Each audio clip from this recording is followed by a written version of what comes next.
Hello बच्चों। Question में लिखा है part of SHM is graph in the figure here y is the displacement from mean position.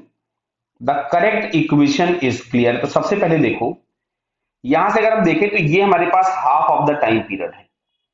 तो t/2 हम लोगों के पास आ रहा है 0.3 पाई। देखिए जरा बराबर, 0.6 से 0.3 तो 0.3 पाई।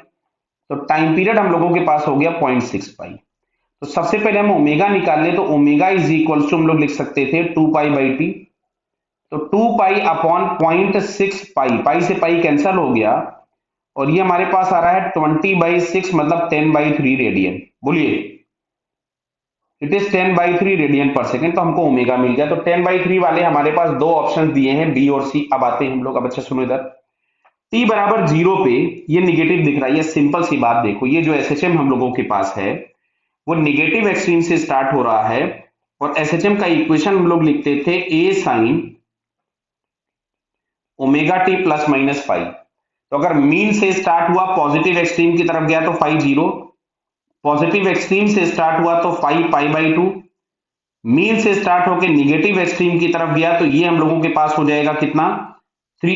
इसको हम लोग लिखेंगे, मीन से स्टार्ट होकर निगेटिव एक्सट्रीम की तरफ गया तो इसको हम लोग लिखेंगे पाई, निगेटिव एक्सट्रीम से स्टार्ट हुआ तो इसको हम लोग लिखते हैं 3 पाई/2, और 3 पाई/2 की जगह हम -पाई/2 भी लिख सकते हैं। समझो कैसे, फिर से वापस से समझिए।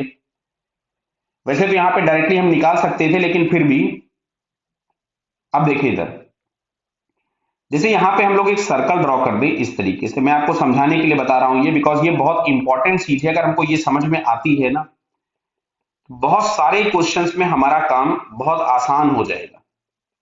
देखो इधर, ये अगर पार्टिकल यहां कहीं पे है t बराबर जीरो पे, तो इसकी शेडो यहां होगी t बराबर जीरो पे, बराबर है।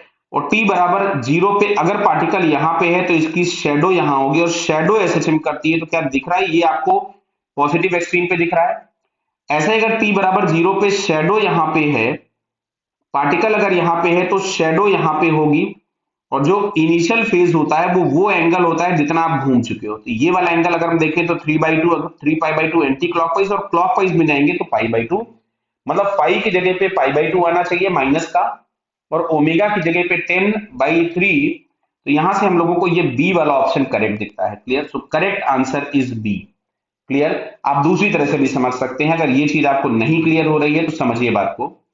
टी बराबर जीरो पर रखने पर हमको जो y है वो -2 मिलना चाहिए। तो अब देखो, अच्छा यहाँ पे t बराबर अगर हम जीरो रख दे तो ये वाला टर्म जीरो हो जाएगा, साइन ऑफ -पाई/2 मिलेगा -1। तो यही आंसर आपके पास क्या करेगा, मैच कर रहा है। क्यों?